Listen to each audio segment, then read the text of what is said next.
Luke chapter 8. In fact, we're going to be in Luke chapter 8 and in Matthew chapter 8 and in Mark chapter 5. So we have been we've come to a point in our study through the Synoptics that we are going to be looking at Jesus' miracles. And in Matthew, Mark, and Luke, there are a series of miracles that are presented in the same way and in the same order. And those miracles are the stilling of the storm, which we talked about last week, when Jesus stilled the storm while they were sailing across the Sea of Galilee. The second one, which we're going to look at this evening, is the delivering of the demoniac. We're going to see that here tonight. The third one in this series is, I call it the solving of the sickness, because I need to have alliterations while I'm doing this. The solving of the sickness, that is the woman with the issue of blood. And then the fourth one is when Jesus raises the dead daughter. So these are four miracles that are presented in the same order throughout Matthew, Mark, and Luke. And we're looking at those right now. That's what we're looking at. We looked at the first one last week. For anyone who was here with us last week, who can give us kind of a brief summary of the story where Jesus stills the storm? Jesus wanted to go to the other side, and I lost it. But anyway, got on the boat, and the disciples were with him, and in doing so, there were other boats with them also. The storm came up, and water was coming over, and the disciples said, "Don't you care about us, Lord? Don't you care that we're going to drown?" And he didn't rebuke them as much as like sternly, but just reminded them, like calming the storm of exactly who he was. They seemed to have lost remembering all of the wonderful things that he had done. And so that's how that story went. Very good. That's exactly right. And so in the process of things, Jesus at the beginning tells them, we got to go to the other side. And that's why they end up in the boat in the middle of the sea, in the middle of the storm in the first place. And what we're going to discover tonight is the reason why he said we must go to the other side. So we're going to find out what happens when they finally reach the other side and everything that transpires from that point on. So we are going to read this story. I would like to read all three versions. Now, tonight it's going to be a little bit different because this is a very long story. This is like a 20-verse story. So normally we would read it and we would kind of overview it and we would walk through it in a much more detail. But tonight, because this story is so long, we're going to try to incorporate as much detail as we can in our initial overview. But I would like to read the story as it is recorded in Matthew, Mark, and Luke. So who wants to read the story as it is given in Luke? All right, April's going to do Luke. Who wants to do Mark? He'll do Mark. And who wants to do Matthew? She'll do Matthew. Okay, so it's going to be Luke chapter 8, verses 29 through 36. It's going to be Mark chapter 5, verses 1 through 20. And then it's going to be Matthew chapter 8, verses 28 through 34. That's the shortest version. Matthew has a very short version of it. Can I switch? She said, can I switch? So what I would like to do is just to read them kind of one after the other. And while we're doing that, let's just try to remember all of the details. And then we're going to come back and we're going to kind of walk through who are the characters, what is the setting, and kind of look at the summary before we begin to see how we can understand and apply this passage. So April's going to start us off by reading from the Gospel of Luke in chapter 8, verses 29 through 36. It's a long story, but... For he had commanded the unclean spirit to come out of the man.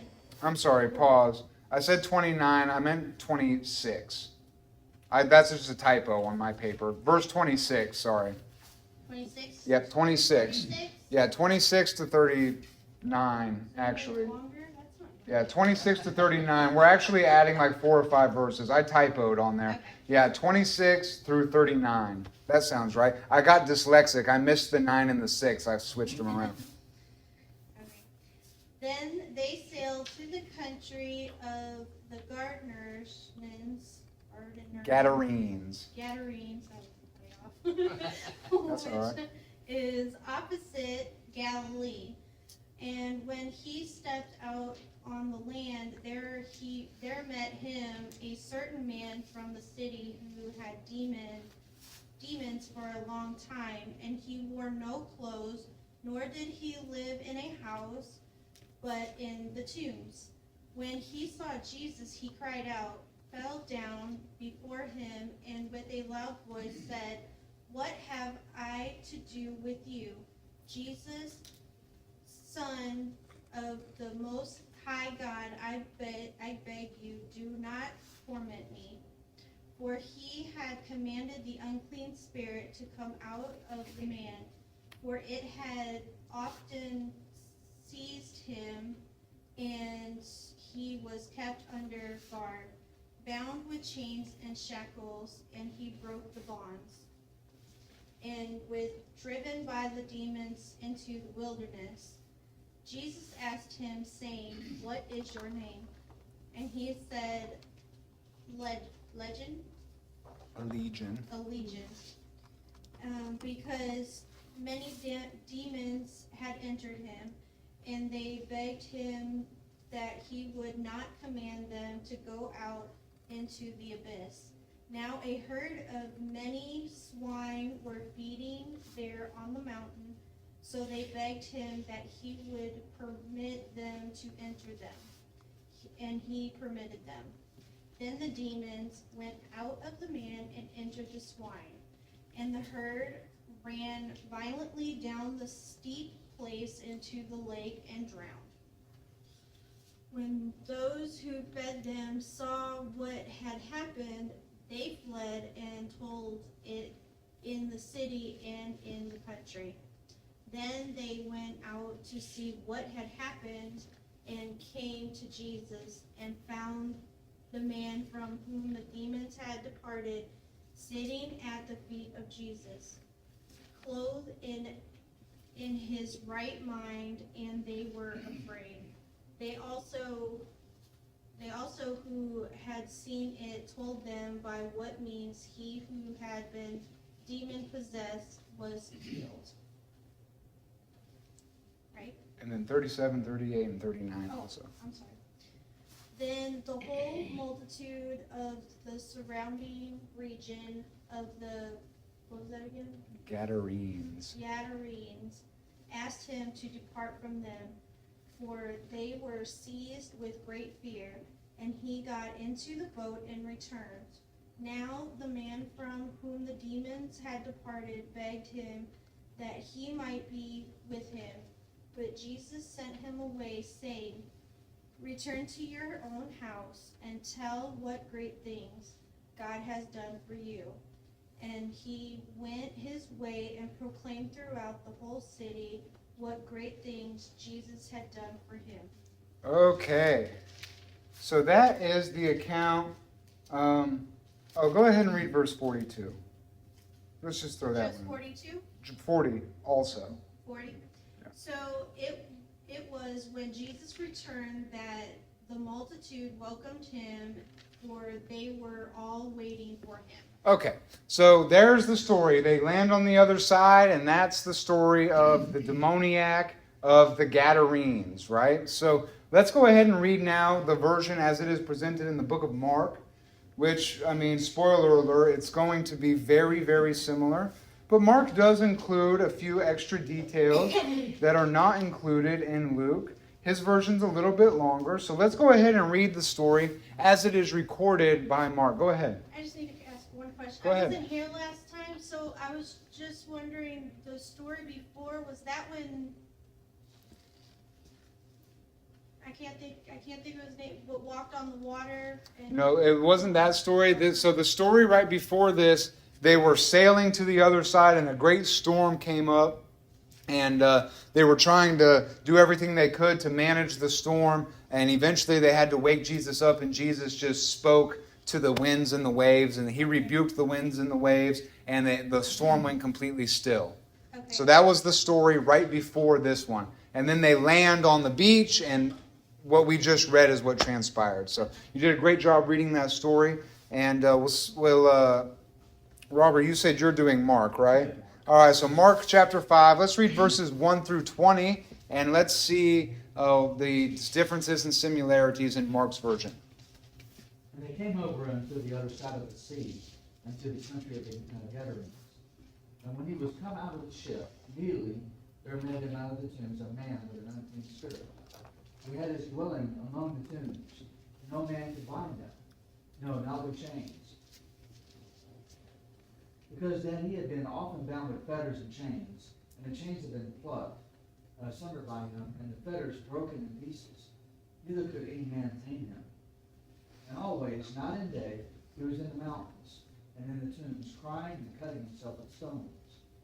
But when he saw Jesus afar off, he ran and worshipped him, and cried with a loud voice, and said, What have I to do with thee, Jesus, thou Son of the Most High God?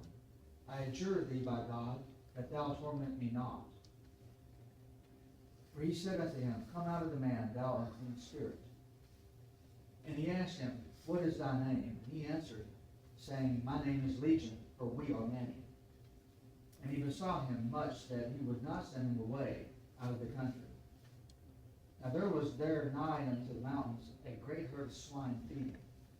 And all the devils besought him, saying, Send us into the swine, that we may enter into them. And forthwith Jesus gave them leave. And the unclean spirits went out and entered into the swine, and the herd ran violently down a steep place into the sea. There were about 2,000, and were choked in the sea. And they that fed the swine fled, and told it in the city and in the country. And they went out to see what it was that was done. And they came to Jesus, and see him that was possessed with the devil, and had the legion, sitting, clothed, and in his right mind. And they were afraid. And they that saw it told them how it befell to him that was possessed with the devil, and also concerning the swine. And they began to pray him to depart out of their coasts. When he was come into the ship, he that had been possessed with the devil prayed him that he might be with him. Howbeit Jesus suffered him not, but saith unto him, Go home to thy friends, and tell them how great things the Lord hath done for thee, and hath had compassion on thee. And he departed and began to publish in the Decapolis how great things Jesus had done for him, and all men did marvel. Okay, so there is the story as it's presented by Mark. We see it's virtually the same story. There's some details that Luke includes that Mark does not include. There are details which Mark includes that Luke does not include. And taken together, they give us a little bit of a fuller picture of this story. But alas, there is one more. So let's go ahead now and turn our attention to Matthew chapter 8. And Matthew chapter 8 is going to give us a few curveballs. So let's look at Matthew chapter 8, beginning in verse 28. I might need to verify that because I've already been wrong once here. Yeah, verses 28 through the end of the chapter, verse 34. When he had come to the other side, to the country of the Gergesenes, there he met 2 demon-possessed men, coming out of the tombs, exceedingly fierce, so that no one could pass that way. And suddenly they cried out, saying, What have we to do with you, Jesus, you Son of God?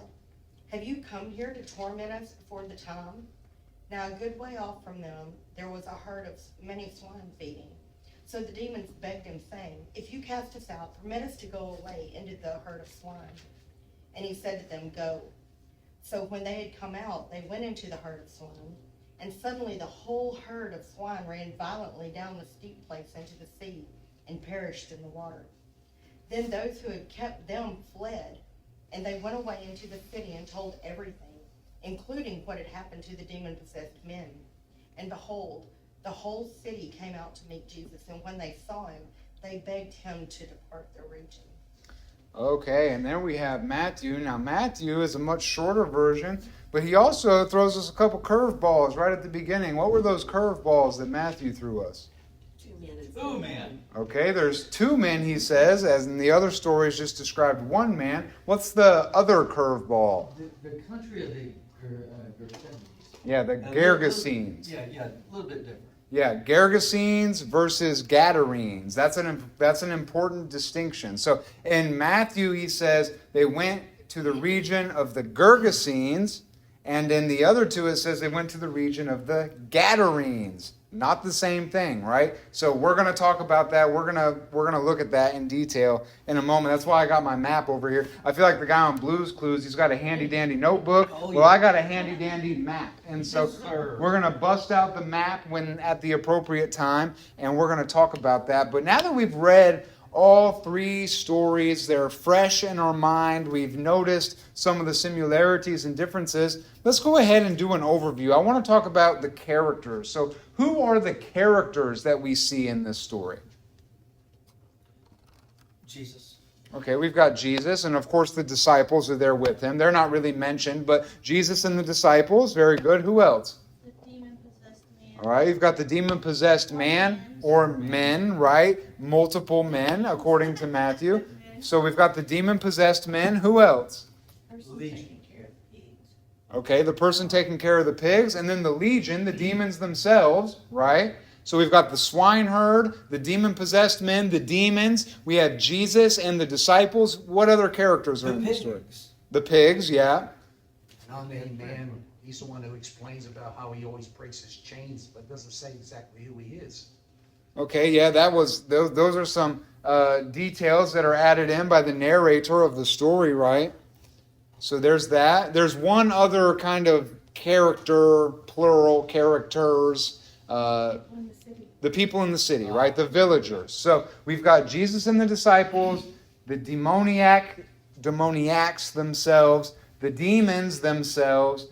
We've got the villagers, the swineherd, which I'm counting the swine and the herdsman as one kind of unit there. And then I don't know if I said it already, but the villagers. So those are all of the characters that are introduced in the story. Now, let's talk about, we know about Jesus and the disciples. There's not much to talk about. We've been following them. We're very hip to what's going on with Jesus and the disciples. Let's look at one of these new characters we're being introduced to, and that is the demoniac or the demon-possessed men. Of course, Matthew says that there's two, but the main thrust of the story is there's this interaction, particularly with one demon-possessed man that is highlighted in Mark and in Luke. Matthew just lets us know there was actually two in this particular story, but the story really focuses on an interaction that Jesus has with one of these men in particular. So what do we know about the demoniac? What do we know about this guy? Been possessed for a long time by a legion of demons. Okay, so yeah, he's possessed by a legion of demons. And what does that mean? At least 2,000 demons. Yeah, so like lots of demons, right? A legion was a Roman military unit. It was like a full unit. Like the army was composed of legions, and every legion was composed of like 5,000-6,000 men, roughly, soldiers broken into several different things. And so a legion here is, I don't think the point is necessarily to tell us the exact number of demons that was in the man, but simply to say there were thousands of demons in the man. Which is interesting. And as we were going through this, I heard somebody say something in one of the things that I was listening to, and he said, sometimes one demon can control an entire city, and sometimes an entire city of demons can control one man. And so it's just weird how that operates, but I thought that was interesting to think about. We talked not too long ago about Mary Magdalene, and it said that she had 7 demons in her, right? So here's another story of multiple demons afflicting one particular person. But yes, he was a man who had thousands of demons, and he had been this way for a very long time. What else do we know about him? He wore no clothes. Okay, so he was stark naked. And we shouldn't overlook that, because think about think about what it would be like to live outside naked in a place where in the summertime it gets exceedingly hot, and in the wintertime it gets exceedingly cold, and he lives outside amongst the dead. I kind of gave away the game a little bit there. But here's a man who lives outside and he's naked. And this is part of the torment that I think he experiences. I mean, he's exposed. This is not good. So, How did you survive, though? That must be supernatural. yeah, something going on there. Not only that, but just being, we're assuming he's Jewish. Are they seeing Jewish people? Well, that's an interesting. That's an interesting idea. Is this guy Jewish? What do we think? Is this guy Jewish or no? If he is, being naked and seen is a shame. Yeah. And so that, Yeah, it's definitely shameful. That just compounds Yeah. what that man's going through. Yeah, the shame and I think it's safe to say even if you're not Jewish, there is shame associated with public nakedness in that sense. But at any rate, that's a good question though. So who is this guy? Is this guy a Jew or a Gentile? What indications may we have as to what kind of region are we in here? Where he's at, we'd have to look on the map then. Is the shaded part where we're supposed to be? Well, if you're looking at the map, so these red part is like an artificial border. This is like the region of Galilee. This green represents water. And so this is a river coming down into the Sea of Galilee. Okay. This is the Jordan River flowing down. These are a couple other rivers that connect in.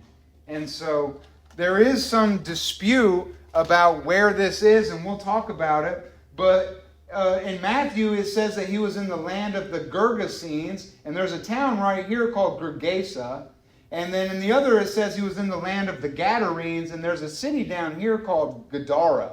So I think that he was here. I mean, traditionally speaking, this story happened in the town, the village of Gergesa, right off of the coast of the Sea of Galilee. And there's actually a church that's been planted on the cliff where they think that this happened, an ancient church that's been there. So he's in this side, but what's important for us to understand is this is Gentile territory. Okay. Everything over here is, in fact, Gentile territory. And what's one indication that we're in Gentile territory in this story? How might we be able to kind of intuit that based on the story? Swines. There was a herd of swine, right? There was a herd of swine right there where this is happening. And Jews don't eat pork. Pork is an unclean animal. You're not going to find a Jew keeping a herd of swine.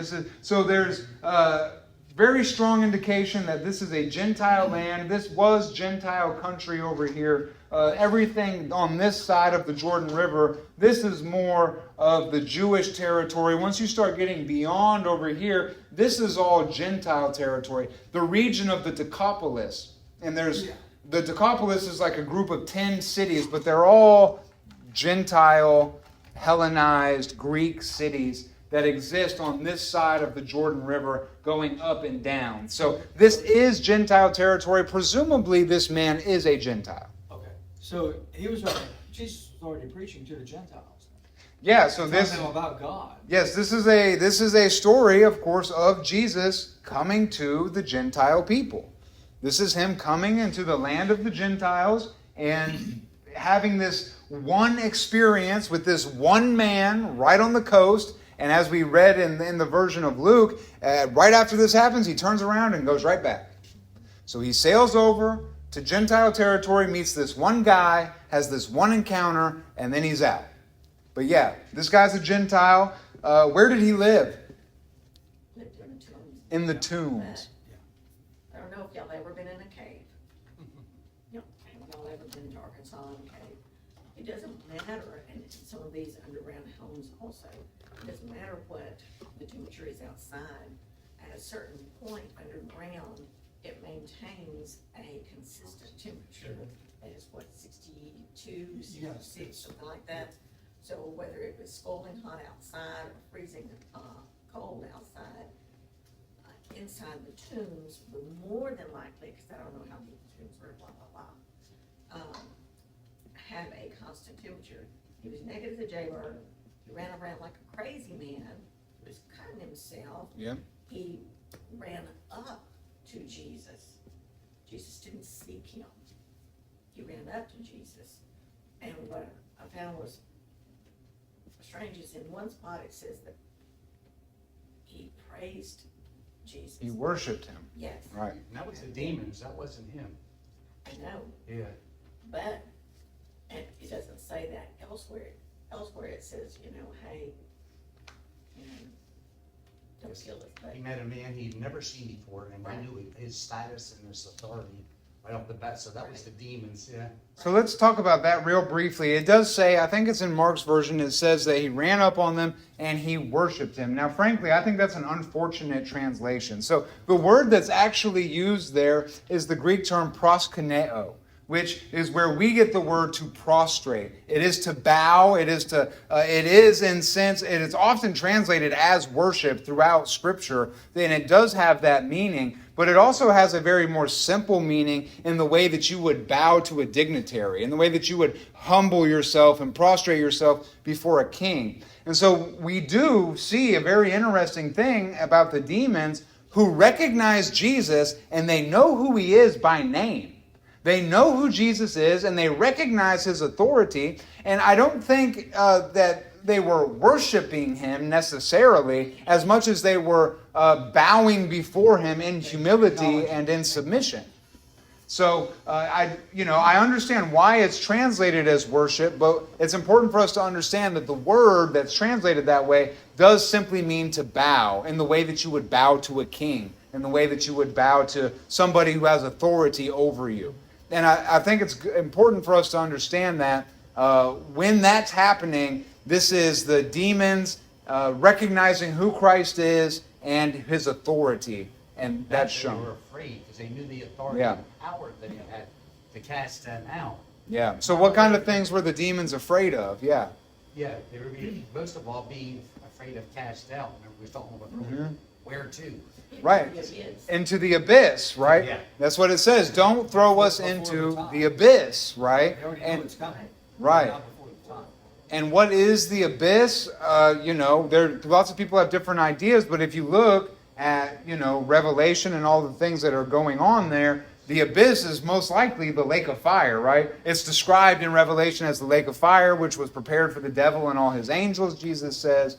That is the second death. That is the abyss. It is a deep darkness. The abyss was like, if you were a Greek, you thought of the abyss, it was like a portal to the underworld, kind of. It was like total darkness out in the raging ocean, kind of a thing. So it was total abandonment into that. The idea there is cast out, away, unable to do what they want to do. But what else did they fear? Not only did they fear being cast out before the proper time, they understood there was a time associated with this, but there was something else that they said to him too that indicates their fear.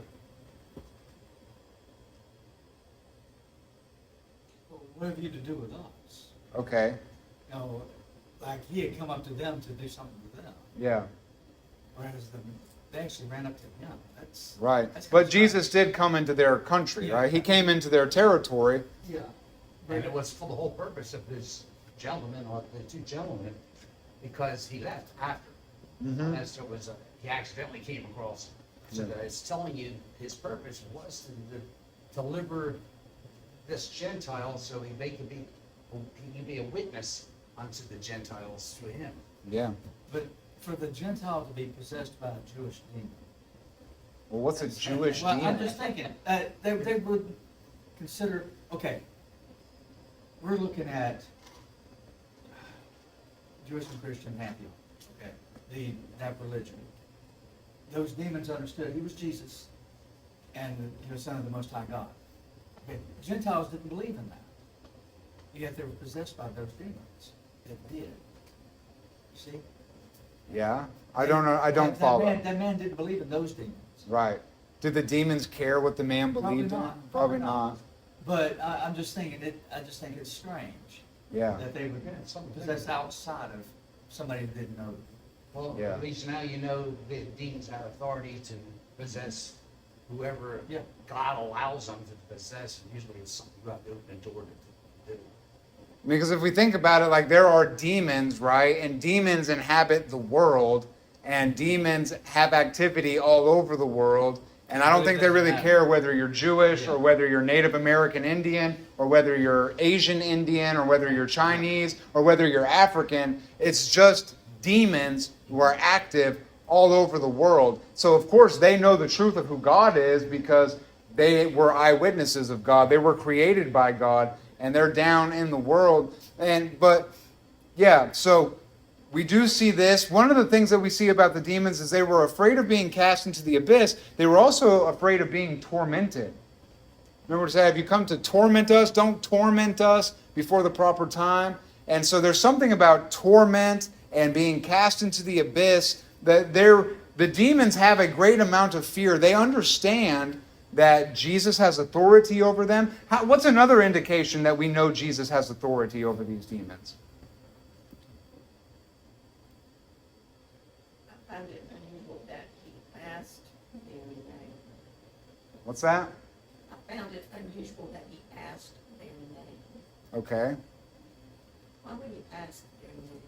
Because if he was the creator, he would know everything that he created. He would know everything by name. So I guess they were saying, it's a bunch of us, and it's too long of a list to say. You know who we are. Well, the only account that the demon refers to them in plural is in Matthew. Because in Mark and Luke, he says, "What have I to do with you?" That is funny how they represent themselves as I, as one. But in Matthew, they say us. It might be one of those things if you go back and look into Hebrew. Yeah. But it is an interesting concept, how a collective can be represented as a one in a pronoun. Because he does say, my name is Legion, for we are many. So that's an interesting, where it's, switching between the singular and the plural. That is interesting. One thing I find really fascinating about the story, we find out for the first time that demons can possess animals. I don't think in the Bible before that it talks about demons possessing animals. And two, Jesus knew what was going to happen, but he allowed. Why did they want to go into the swine? Unless they thought they could live in the swine, but somehow or other they drove the swine nuts right off the bat and all committed suicide. So they ended up getting to the outer abyss anyhow. Yeah, that's very interesting. Jesus must have been chuckling under his breath because he knew what was going to happen. I want to dial in a bit on this going into the swine thing and connecting it back to Christ and his authority over the demons and the demons knowing that Christ has authority over them. It is connected to the swine. How do we know about this power dynamic that's existing between the demons and Jesus? They asked permission to Jesus. They were begging him, please don't send us into the abyss. Please don't torment us. Please let us go into the swine instead. And what does it say that Jesus did?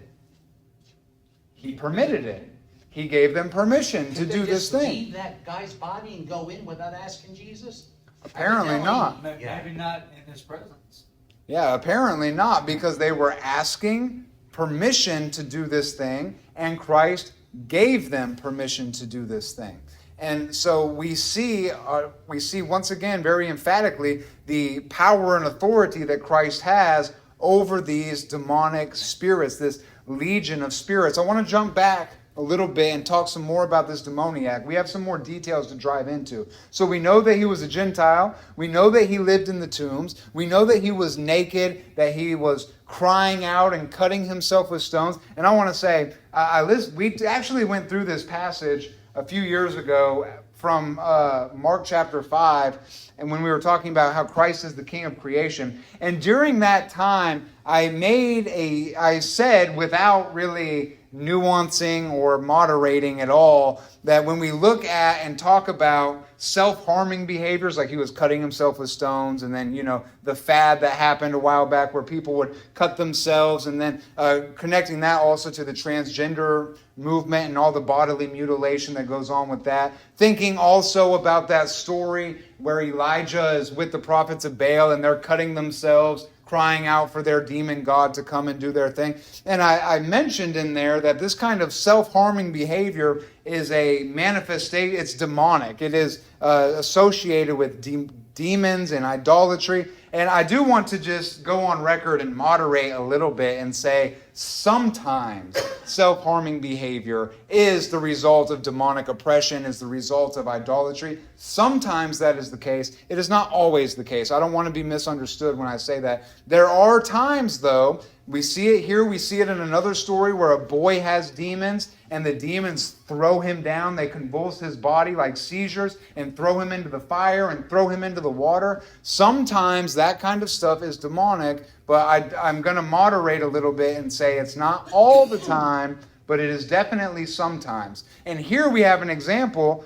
of a man who was possessed by demons, who is cutting himself with stones, engaging in this kind of behavior. He cries out day and night. But what do we see after he is delivered? What happens to that guy after Jesus delivers him? How does it describe him in his state after all of this He was happens? clothed, being still by Jesus in his right mind. He was clothed and in his right mind. And he was desiring to go with Jesus. He was desiring to be one of Jesus' disciples. And so this is quite a transformation. He goes from a naked, raving maniac, cutting himself with stones and attacking people and everything else. They couldn't even bind him with chains, right? And the whole town comes out after he has an encounter with Jesus, and it says that he is clothed and in his right mind.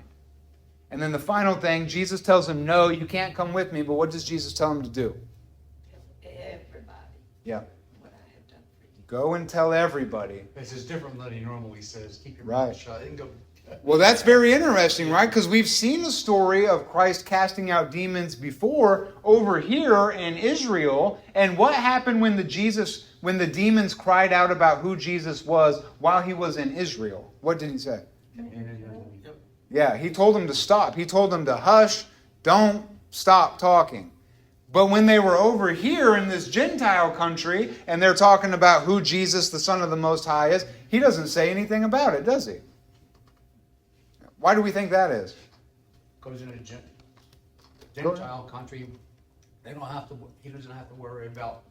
Well, first of all, it's not a normal area where he goes to teach. And in Israel itself, the Jewish part, he told him to be quiet because he didn't want to be overrun. So I was allowing him to go to these different spots to minister. Yep. Over here, he wasn't really going to come back. So he wanted the gospel to be spread out by example of what he'd done. Right, because basically, like on this side of the river, there was no expectation of the Messiah. They weren't looking for the Messiah. They didn't even know what the Messiah was. But on this side of the river, there was all of this fervor around the Messiah, and he still had a lot of work to do. And so he didn't want they call this the messianic secret. He didn't want everybody to know for a long time in his ministry. He didn't just come out with who he was directly for a long time. And we see that in his interactions with the demons. Which gospel was it where Jesus was considered the reluctant celebrity? You know, the one where he always told them, hey, don't tell anybody. I just remember doing a Bible study that had themes of Jesus and what he, how it described it. I remember one was the reluctant celebrity. Well, that is what we see consistently in his early ministry. He said it to the demons. He said it to people whom he had performed miracles for. I can remember one story, and it might even be in John, where he healed somebody and he told them, like, don't tell anybody, just go and offer the sacrifice that Moses said. And of course the guy went out and told everybody anyway. But that was kind of the way he operated in his early ministry. It's called the messianic secret. He was trying to kind of keep it under wraps until the proper time. There came a point where that was no longer an issue and he was very open about it. But for the early couple years of his ministry, that was not the case. But go ahead. Sorry. Go ahead.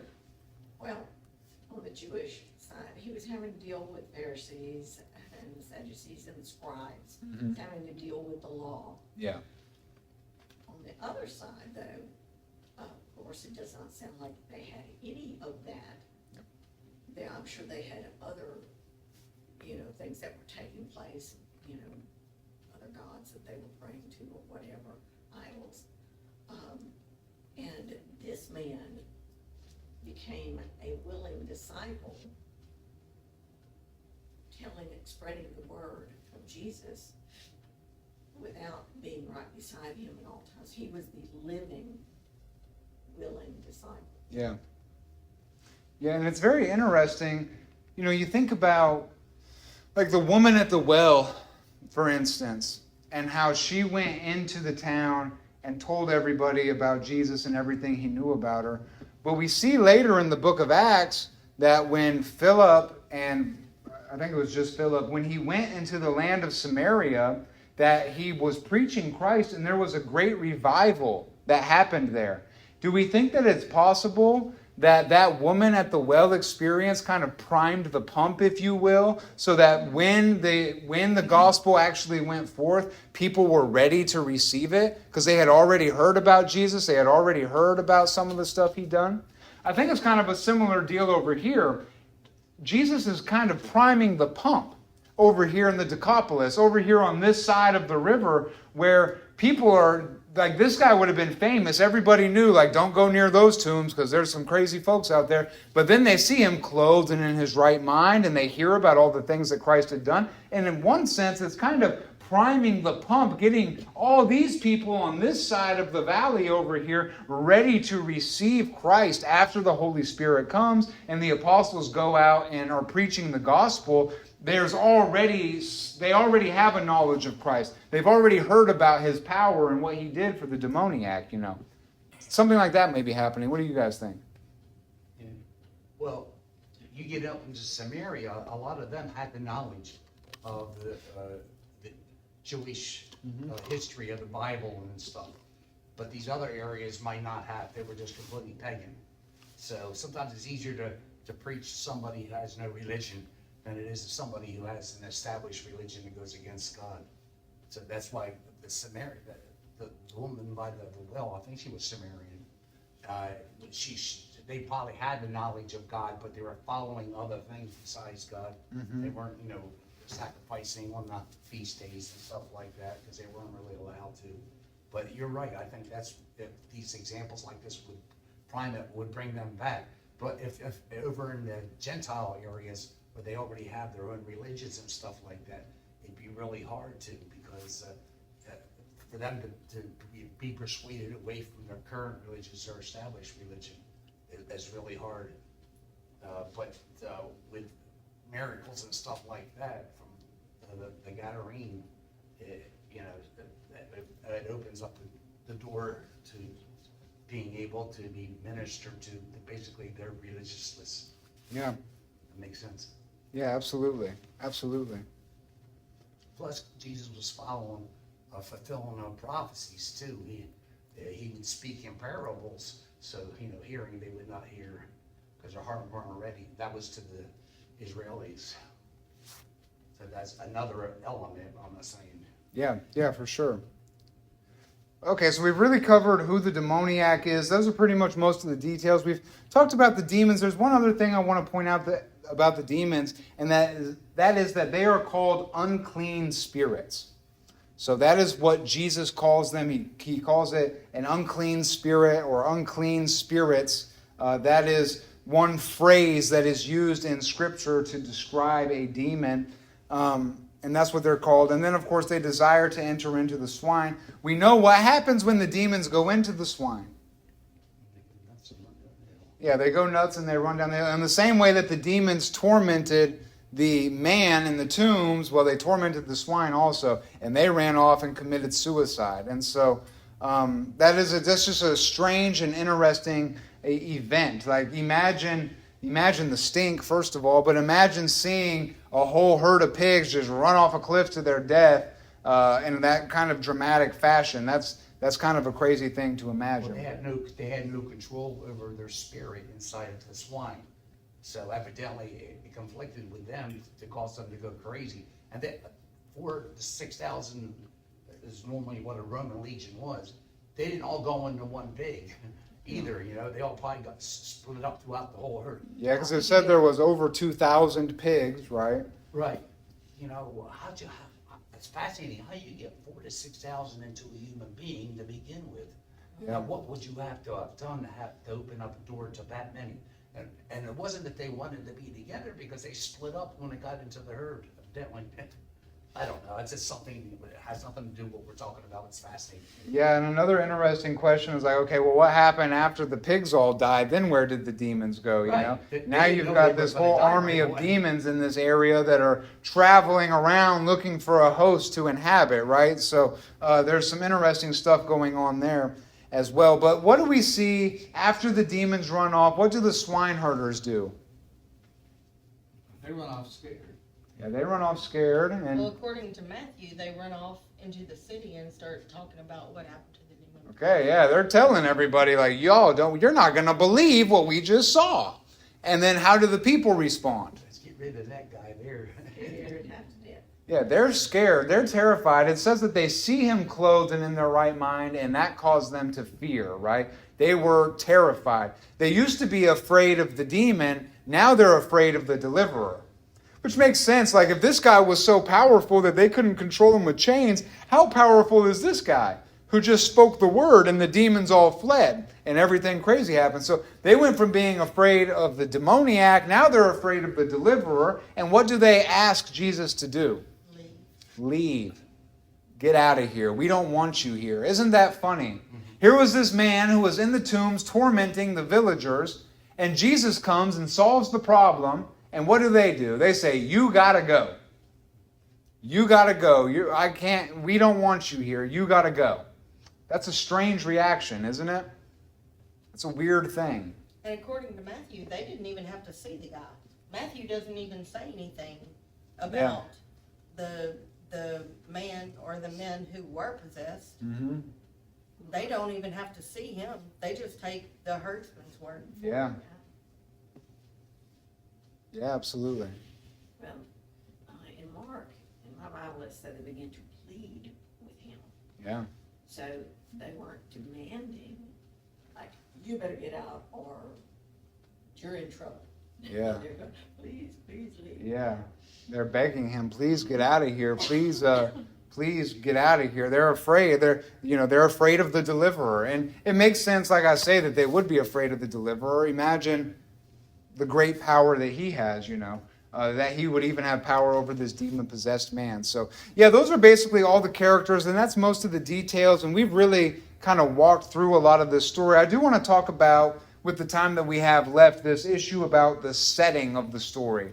And Lord willing, next week we can pick back up and look at some other aspects of this too. But I do want to talk about the setting of this story for a moment. So we saw the distinction between Mark and Luke, and where do Mark and Luke say this story happened? Oh, the Gadarene. In the Gadarenes, okay? And in Matthew, it says it happened in the Gergesenes, right? So there is this inconsistency. One gospel author says the Gergesenes, and the other says the Gadarenes. And this causes some people some great confusion, but I don't think it actually has to cause us any confusion. First of all, there are two towns in this region. I already mentioned it. There's the town Gergesa, which is right on the coast of the Sea of Galilee. It's right there. So it makes sense that this is where it would happen. The pigs run off the steep bank down into the sea. Well, that's right there. It doesn't make any sense that would happen in Gadara, because Gadara is about 12 and a half miles south of Gergesa. It's not on the Sea of Galilee. It's actually down here in kind of a mountainous region in between these two rivers. So why then would he say that this happened in the land of the Gadarenes? Well, if you're looking at my map, I've got a few dots. Like, here's a dot for the town of Nazareth, and there's a dot for the town of Capernaum, and there's a dot for this town. But I've got three other cities here that are called Hippos is the first one, and then Abila is one, and then we have Gadara as the other. These have stars. Why did I put stars? Well, these are three cities that belonged to the Decapolis. The Decapolis was like this whole, one of the, Damascus is like the northernmost city in the Decapolis, and I don't remember the name there. I think Philadelphia is one of the most southernmost ones down here, but this whole region over here is known as the Decapolis, which hosts 10 of these major cities. Now, in this area, there are 3 of those 10 cities: Gadara, Abila, and Hippos, right? And so, think about it like this. is everybody here like from Texas? I am. Okay, so think about it like this. When I was a kid, when I was young, my mom used to live in Midlothian, right? And I would come to visit her in Midlothian. Now, if I'm talking to somebody who is not from Texas, who is not familiar with the layout of how Texas works or cities or whatever, and I was to tell them, yeah, I'm going to Midlothian for a few weeks, they would not have a clue what I was talking about. Yeah, what would you say? You would say, I'm going to Dallas. And when we talk about Dallas, we're not talking about the city of Dallas. We're talking about the Dallas-Fort Worth Metroplex, which consists of many, many cities. Dallas is just one of them, right? And it makes sense to me that if you're writing and you're communicating to people who might not be familiar with the layout of Galilee and all of the little towns that exist around the Sea of Galilee, that probably nobody's going to know what Gergesa is. In the same way that nobody from where I'm from is going to know what Midlothian is. And I wouldn't say Midlothian to tell them where something was happening. I would say Dallas. Well, in the same way, it's believed that Luke is writing primarily to a Gentile audience, a Greek audience specifically, and that Mark is writing to a Roman audience specifically in Rome and the other in Greece. And it's believed that Matthew is writing to a Jewish audience, which would have been centered in this area of Judea where all the Jews were. So does it surprise us that Luke would say he visited Dallas for the summer, or that Mark would say he visited Dallas for the summer when speaking to outsiders who aren't familiar with the geography, but Matthew, who is writing to people who live in this area, would say, this happened in Gergesa. I went to Midlothian. I can tell you guys that, and you know what I'm talking about. If I'm talking to our friends from Ohio, they're not going to have a clue. So does it make sense to us that maybe Matthew is being a little more specific, while the others are naming the biggest, most populous city in the region to give people an idea of where this is happening? The region of the Gadarenes, where Gadara, one of the major Decapolis cities, exists. I was going to use New York as an example. Okay. 7 different, from Harlem to Yonkers to Queens. Exactly. To Manhattan. All the boroughs. Yeah. Yeah. Yeah. But it's all New York City. Same exact thing, like right there. And so I would say, hey, I went to New York, but someone who's from New York, they would say, well, where are you from? Oh, I'm from Queens. I'm from Brooklyn. I'm from Harlem. They're familiar with the location, but someone like me who's ignorant of that, I wouldn't know what you're talking about. You would just have to say, I went to New York. New York City. Yes. Well, it seems like there'll be inconsistencies to someone else. It's just like whenever an accident happens and people are witnesses to the police. And everybody's going to give a slightly different account from their perspective, but overall, everything's going to be the same. And like I may say, oh, this happened at exit 19 on I-20. Somebody else may say, well, I hadn't quite made it to 21 yet. Same area. Yeah. And then someone still may say, yeah, I was on I-20, like 15 minutes past the truck stop or whatever. Yeah, and so that's not an inconsistency. Yeah. And plus, those towns might not be so far away that, yes, it's the same general area. Yeah, like I say, so Gadara is only 12 and a half miles away from Gergesa. Maybe that area, the whole area is called the Gadarene.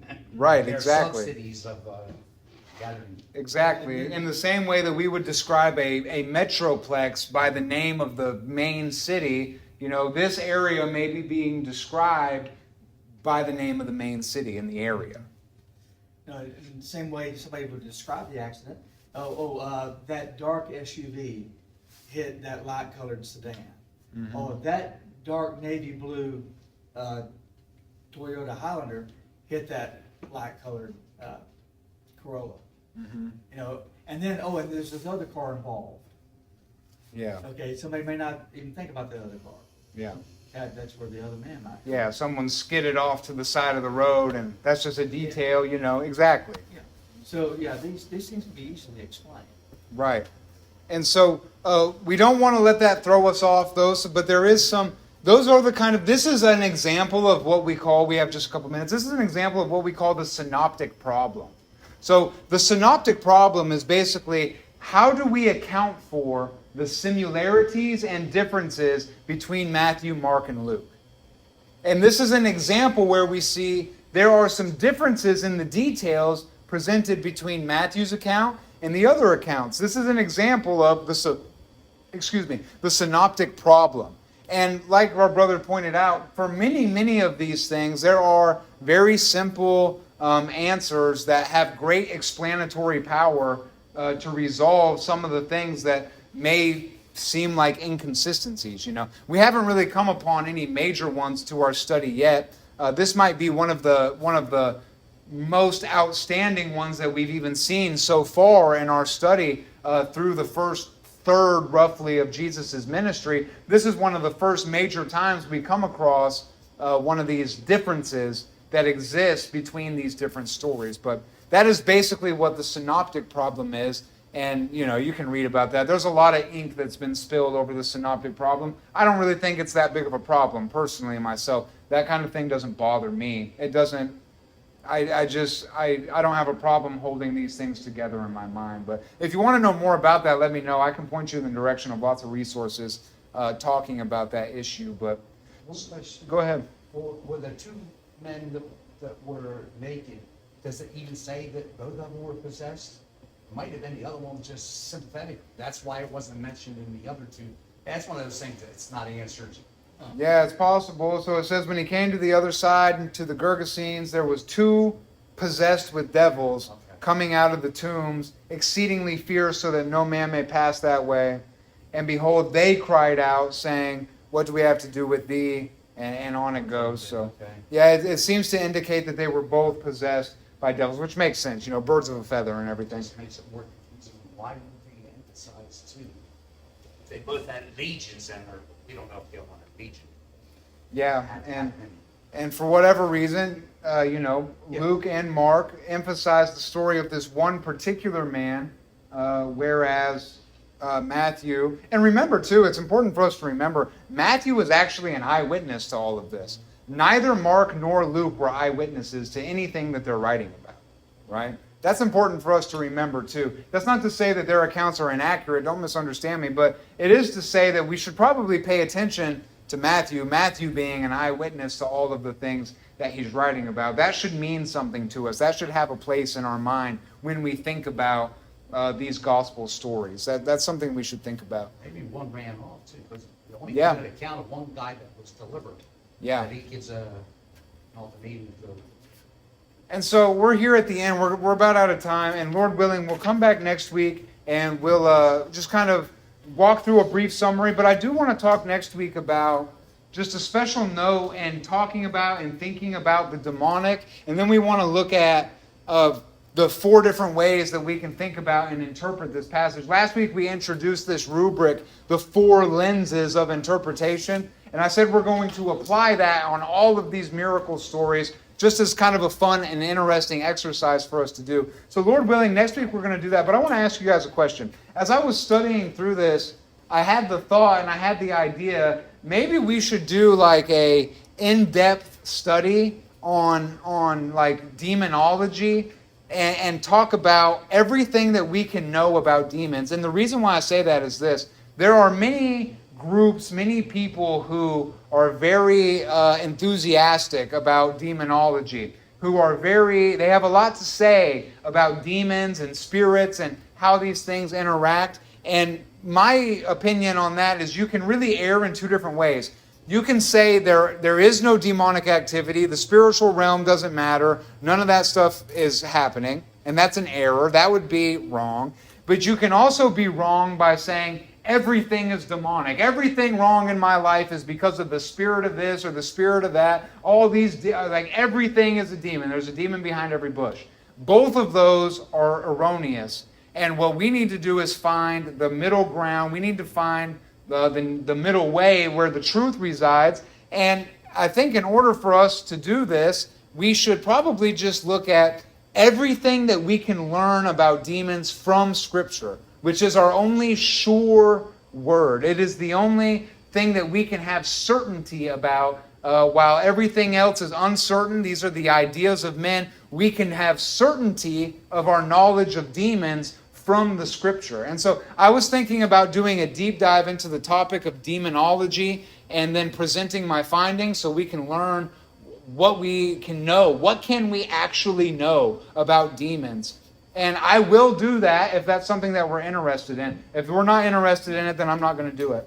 But if we are interested in that, that's something that I'm willing to do. So what do you guys think? What's that? I said, I'm not really interested in it. She's not But interested. it's just my personal. We've got some people who are. Until I know more about the Lord, I don't care to study it.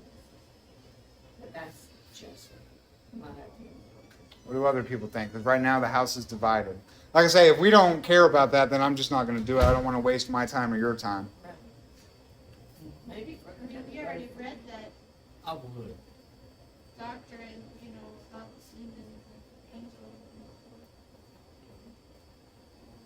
and And just to give you full transparency about it, my heart about the issue is because I think that the people who overemphasize the demonic are doing great damage and disservice to the body of Christ. And my purpose for doing that would be to demonstrate that we actually don't know hardly anything at all about demons. And that 90% of the stuff that people say about demons is pure speculation, pure conjecture that cannot be derived from Scripture. And it doesn't That is my position. And that is what I would be presenting, basically. Like, I already know that, but I would actually do the work to do the deep dive study. And the goal of that would be to alleviate people's spirit about demonic stuff. Because so many people are out here scared of the demonic, and they shouldn't be. Yeah. And there's a lot of stuff that is said about it that is just simply not true. That is just conjecture. It is just the imaginations of men.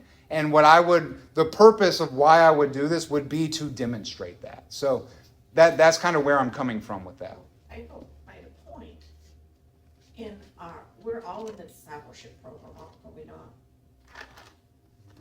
Really, Chuck's not. He hasn't been doing the book and stuff. Oh, okay. Well, in the discipleship program, Sunday nights, whenever, it's our time, we're about to study that. So, The one thing how you does that should factor know in? is that we have authority over it. That doesn't scare me at all. If somebody brought me into one of these haunted houses, this thing is possessed and stuff like that, and I knew somebody was in there who needed to be delivered, I respect the power that the evil has, but it doesn't have authority over me. In the name of Jesus, I can rebuke it. I don't believe in tempting things, but we should know the power that we have from Jesus Christ over it. How it really, I understand what you're saying. You only want to learn things that will affect salvation and how he used those tools. We're just opening a door. Yeah, but on the other hand, Jesus taught 27 times he mentioned hell, 17 times he mentioned heaven. So he spoke more about hell than he did about heaven in his words. Well, I'll tell you what, I'll talk to some people who aren't here tonight. There's several people who aren't here. We're kind of a divided house on the topic. And if the consensus is we don't really care, then I don't really care either. But if there is like an interest and people do want to do it, then we'll do it. And since there's only a handful of us and we're kind of divided about it, I'll ask some of the people who aren't here tonight what they think. And just depending on what they say, we may get into it, we may not. Like I say, it just depends. But Lord willing, next week we're going to come back and talk just a little bit about how we should think about the demonic in general, and then look at some of these various interpretations that we can look at. And maybe we'll get into that in the future. Maybe we'll just continue on with the miracles. We'll see what everybody thinks. So, okay, any questions, thoughts, or comments? I changed my mind. Oh, That is my prerogative. yeah, you can change your mind all you want. Change my mind. Since we're going to do this anyway in our discipleship program, what does it matter? Or I should say, what should it matter to me that if I'm studying it in the discipleship program, it shouldn't matter that it's taught to more than just the discipleship of them. Okay. Okay. Like I said, we'll talk to everybody and see what the consensus is, and then we'll just kind of go from there, and that's fine. And so, any other questions, thoughts, comments as we kind of come to a close tonight? Very good. Sister Mary, will you close us in prayer?